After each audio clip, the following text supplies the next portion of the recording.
Hello बच्चों, स्वागत है आपका एक बार फिर हमारे YouTube चैनल अंकित जनरल फिजिक्स में। जैसा कि लास्ट वीडियो में मैं आप लोगों के लिए 3 क्वेश्चंस देके गया था। जो टॉपिक मेरा चल रहा था विमीय समीकरणों के उपयोग या विमाओं के उपयोग, उसका क्वेश्चन देके गया था मैं सूत्रों की उत्पत्ति का। क्या क्वेश्चन था कि एक सरल लोलक का आवर्तकाल T निर्भर करता है उसके द्रव्यमान पर, T निर्भर करता है उसकी लंबाई पर और T निर्भर करता है उसके गुरुत्वीय त्वरण पर। तीनों को लिख दिया तो तीनों के ऊपर क्या लगा दी मैंने, घातें लगा दी A, B और C। क्यों लगाई उसका रीजन हम लोग लास्ट 2 वीडियो में देख चुके हैं। मैं सिर्फ इनके सॉल्यूशन करवा रहा हूँ ताकि किसी बच्चे की कोई प्रॉब्लम हो तो वो प्रॉब्लम सॉर्ट आउट हो जाए। ये समीकरण नंबर 1, ये समीकरण नंबर 2 और ये समीकरण नंबर 3, तीनों ही समीकरण T के समानुपाती हैं। तो इनकी समीकरण बन जाएगी T समानुपाती m की पावर a, l की पावर b एंड g की पावर c। समानुपाती का चिन्ह हटाया, कांस्टेंट ले आया मैं क्या k, m की पावर a, l की पावर b और g की पावर c। ये समीकरण नंबर मेरा 4, जो कि मेरा क्या है, फाइनल आंसर है। बस इसमें क्या करना है, मुझे a, b और c के मान निकाल के रखने हैं। आगे चलते हैं। पहले क्या लिख दें, इनकी विमाएं लिख दें। T क्या है, सरल लोलक का आवर्तकाल। सरल लोलक का आवर्तकाल T, आवर्तकाल क्या होता है, समय ही होता है, जिसकी विमा होती है m0 l0 t1। m क्या है, सरल लोलक का द्रव्यमान है और द्रव्यमान की विमा क्या हो जाएगी m1 l0 t0। l क्या है, सरल लोलक की लंबाई और लंबाई की विमा क्या हो जाएगी m0 l1 t0। g क्या है, गुरुत्वीय त्वरण, और कोई भी त्वरण हो उसकी विमा क्या होती है m0 l1 t-2। होती है कि नहीं होती। सबकी विमाओं को उठा के समीकरण 4 में रख दो तो क्या हो जाएगा, समीकरण 4 से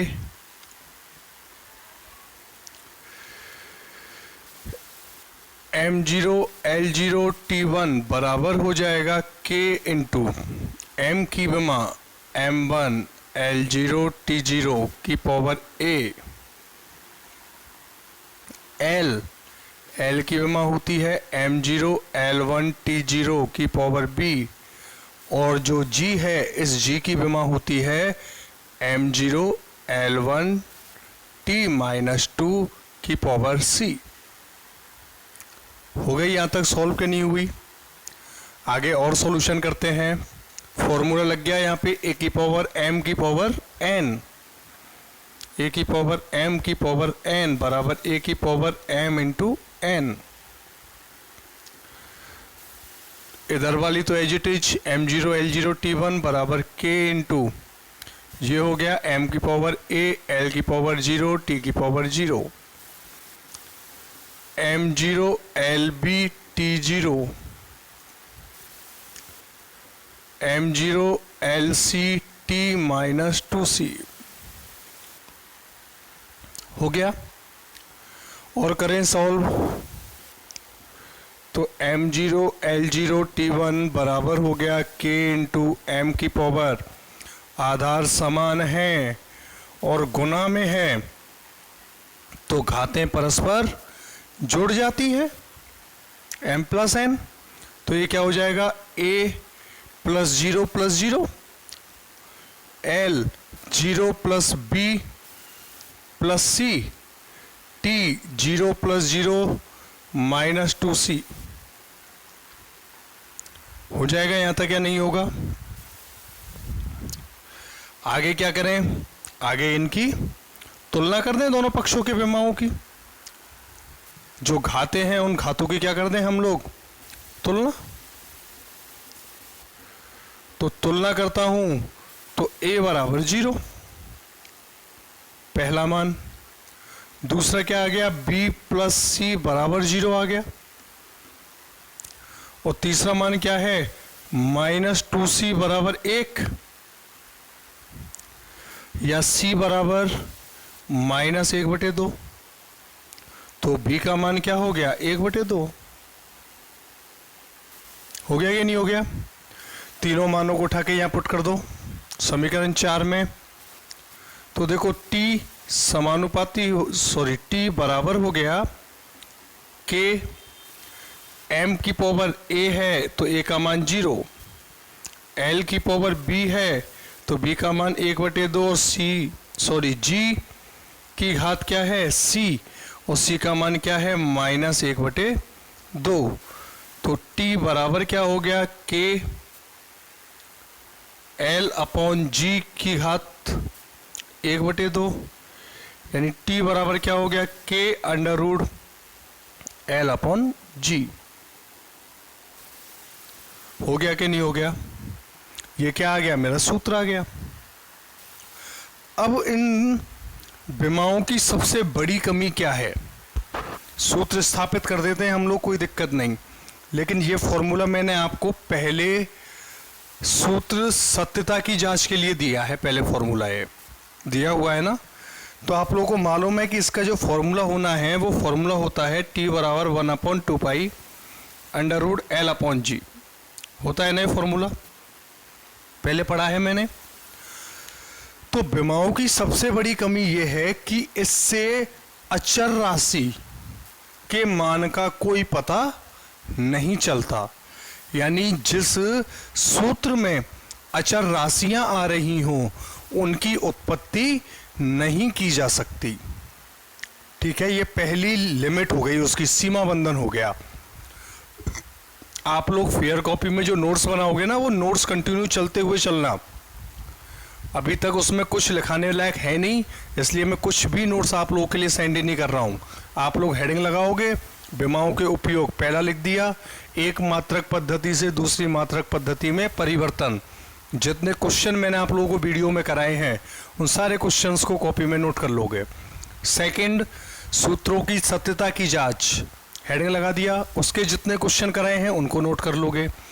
तीसरा जो यूज है वो है सूत्रों की उत्पत्ति करना, उसका भी हेडिंग लगाओगे और जितने क्वेश्चंस कराए हैं उन सबको सिस्टमेटिक नोट कर लोगे। ठीक है, चलें आगे, स्क्रीनशॉट ले लो इसका।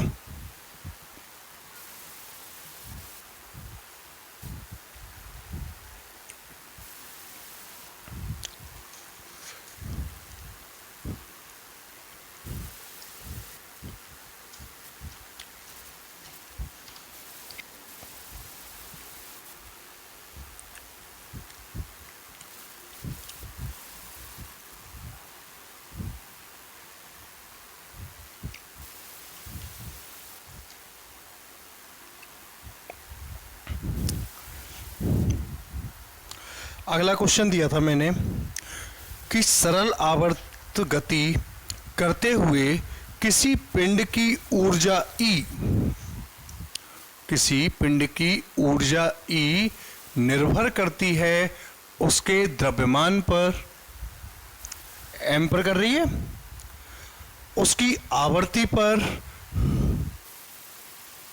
E समानुपाती है उसकी आवृत्ति के, और E निर्भर करता है उसके आयाम पर। तीन अलग अलग कारकों के ऊपर निर्भर कर रही है, तो इनके ऊपर भी घाते लगा दो, A, B और ये घात C। तीन कारकों के ऊपर निर्भर कर रहा है, तो तीनों को एक साथ लिखोगे तो E समानुपाती हो जाएगा m की घात A, n की घात B, A की घात C, यानी E बराबर हो गया, अचर राशि K ले लिया, समानुपाती का निशान हटाते ही m की घात A, n की घात B, A की घात C, समीकरण नंबर 1, जो मेरा क्या है, फाइनल आंसर है कि नहीं फाइनल आंसर। तो आगे चलें, क्वेश्चन नोट करने की जरूरत नहीं है, कल लिख रखा है आप लोगों ने, फिर भी मैं इस क्वेश्चन को एक बार बोल देता हूं।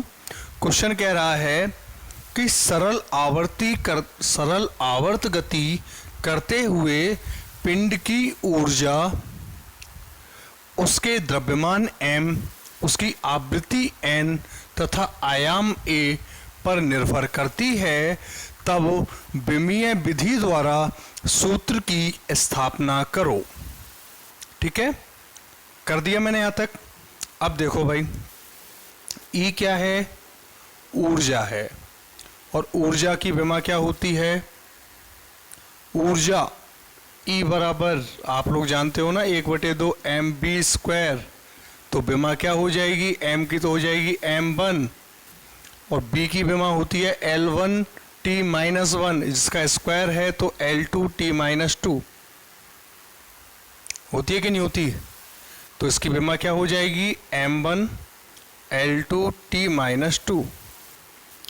m क्या है? उसका द्रव्यमान है, और द्रव्यमान की विमा क्या हो जाएगी? m1 L0t0।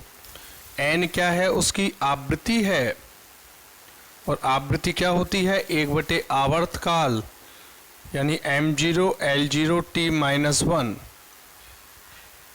होती है 1/, आवर्तकाल। और a क्या है? उसका आयाम है, जिसकी विमा में लिख के गया था आपको कल, और आयाम की विमा क्या होती है? m0 L1t0। हो जाएगी यहाँ तक कि नहीं होगी? आगे मुझे फॉर्मूला बनाना है, तो सबकी विमाएं उठा के किस में रख दो? समीकरण 1 में। तो समीकरण 1 में विमाएं रखोगे तो E का मान क्या हो गया?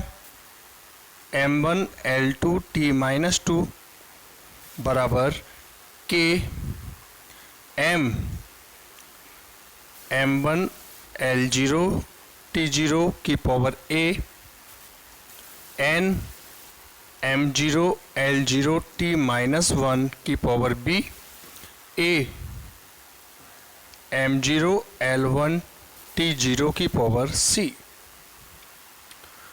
लिख दी मैंने तीनों की विमाएं। m की विमा लिख दी,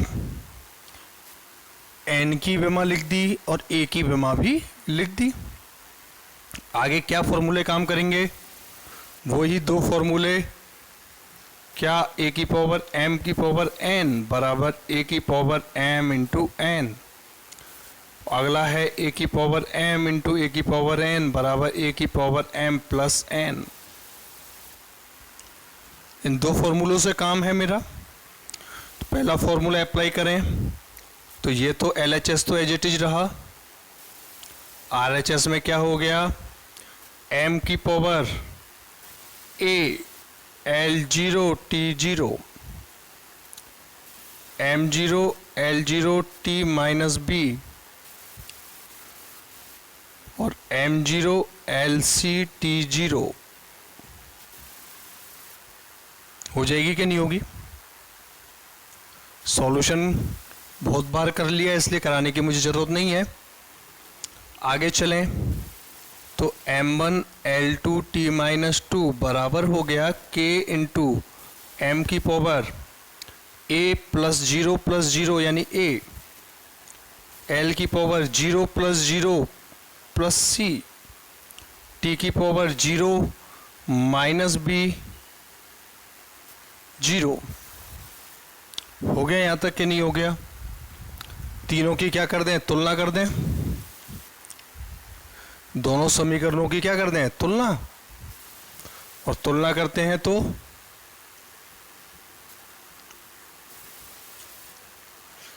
तुलना करने पर क्या होता है? a बराबर 1 निकल के आया, c बराबर क्या आया? 2, और b बराबर क्या आ गया? माइनस b बराबर -2 है। माइनस b बराबर क्या है? -2। तो b बराबर क्या हो गया? 2 हो गया। उठा के ए बी सी के मान किस में रख दो? समीकरण 1 में। ए बी सी के मान समीकरण 1 में रखने पर, 1 में रखोगे तो क्या हो जाएगा? E बराबर k m की घात 1 n की घात 2 a की घात 2। यानी E बराबर क्या हो जाएगा, के एम एन सॉरी सी का मान 2 एन स्क्वायर ए स्क्वायर। ये क्या आ जाता है, सरल आवर्त गति कर रहे पिंड की ऊर्जा का मान। किसका मान, सरल आवर्त गति कर रहे पिंड की ऊर्जा का मान। ले लो इसका स्क्रीनशॉट, ले लिया। लास्ट तीसरा क्वेश्चन, इसके बाद ये बीमाएं खत्म हो जाएंगी मेरी। जिन बच्चों से क्वेश्चन सॉल्व हो गए हैं ना, वो भी वीडियो लगातार देखें। और जो बच्चे आंसर सेंड नहीं कर रहे हैं या फिर यूट्यूब पे अपना नाम नहीं लिख रहे हैं कमेंट बॉक्स में, वो ये ना समझें कि उनको कुछ फ़ायदा होगा। उनको सिवाय नुकसान के अलावा और कुछ नहीं होगा। जो बच्चे आंसर क्वेश्चन सॉल्व नहीं कर रहे हैं या बता नहीं रहे हैं। क्वेश्चन है अगला, एक वृत्ताकार पथ पर एक समान वेग से गति कर रहे पिंड पर लगने वाला बल निर्भर करता है उसके द्रव्यमान पर, निर्भर करता है उसके वेग पर और निर्भर करता है उस पथ की त्रिज्या पर। तो विमीय विधि द्वारा सूत्र की स्थापना करो। क्या करना है, विमीय विधि द्वारा सूत्र की स्थापना करनी है। कब, जब वृत्ताकार पथ पर गति कर रहे या वृत्ताकार पथ पर एक समान वेग से गति कर रहे पिंड पर लगने वाला बल निर्भर करता है उस पिंड के द्रव्यमान पर, उस पिंड के वेग पर और उस पथ की त्रिज्या पर। तो मुझे बल का सूत्र व्युत्पन्न करना है। तो इन तीनों को क्या मान लूँ, तीनों किसके बराबर हैं, एफ के समानुपाती हैं। तो कंबाइंड करके एफ समानुपाती हो गया एम की पावर ए, वी की पावर बी, आर की पावर सी। समानुपाती का चिन्ह हटाया तो कांस्टेंट आ गया मेरा क्या, के, एम की पावर ए, बी की पावर वी, आर की पावर सी हो गया। इसको डाल दो समीकरण नंबर 1। सबकी विमा लिखो। ये क्या है, बल, और बल एफ की विमा क्या होती है, m1 L1 T-2। एफ बराबर है में, के क्या है, के है उसका द्रव्यमान, सॉरी के नहीं एम, एम क्या है उसका द्रव्यमान, और द्रव्यमान की विमा होती है m1 L0 T0। v क्या है उसका वेग, और वेग की विमा क्या होती है m0 L1 T-1। r क्या है पथ की त्रिज्या, और त्रिज्या क्या होती है m0 L1 T0। होती है कि नहीं होती। सबके मान उठा के समीकरण 1 में रख दो। सबकी विमाएं उठा के, f है तो m1 L1 T-2 बराबर k इंटू m है तो m1 L0 T0 की पावर a, b है तो m0 L1 T-1 की पावर b, r है तो m0 L1 T0 की पावर c। वही फॉर्मूला लग गया, a की पावर m की पावर n। अब मैं लिख नहीं रहा फॉर्मूले को, डायरेक्ट लिख रहा हूँ। तो m1 L1 T-2 बराबर हो गया k इंटू m की पावर 1 की घात a, यानी m की घात a, L0 T0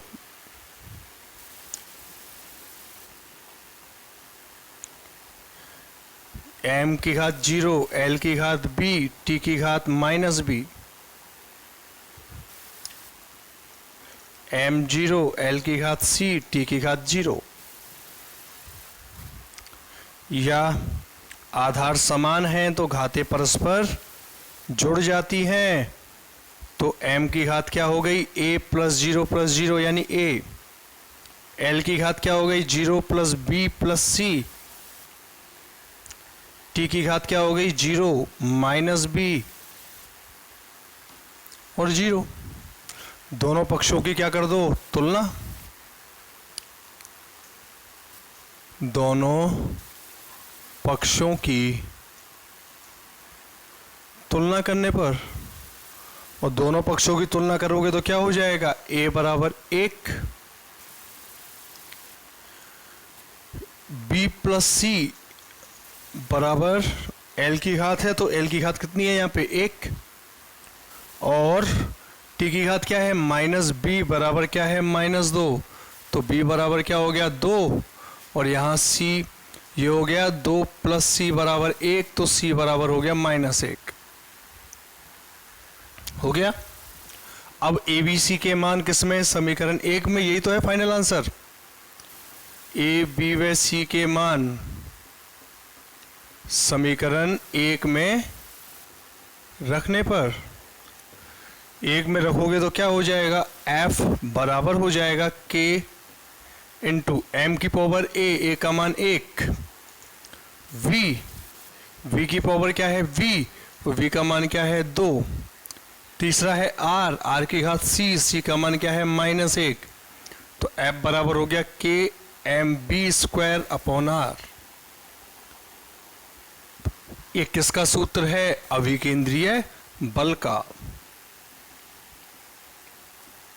किसका सूत्र है अभिकेंद्रीय बल का। ठीक है, तो बच्चों यहाँ तक हमारे 3 क्वेश्चंस कंप्लीट होते हैं और विमाओं के जो उपयोग हैं वो उपयोग भी हमारे यहाँ पे कंप्लीट हो जाते हैं। इससे आगे का जो टॉपिक है विमाओं के सीमा बंधन, वो मैं आप लोगों को नेक्स्ट वीडियो में बताऊंगा। लेकिन यहाँ तक आप लोगों को यदि विमाओं से संबंधित कोई भी समस्या आ रही हो तो आप लोग मुझे इस नंबर पर कॉल कर सकते हैं या व्हाट्सएप कर सकते हैं, जो भी प्रॉब्लम हो। किसी बच्चों को यदि समझ नहीं आ रहा तो वो कमेंट कर सकता है, कॉल कर सकता है। कोई भी समस्या हो तो मुझे इस नंबर पे आप लोग कांटेक्ट कर सकते हैं। ठीक है, okay, good bye, thank you.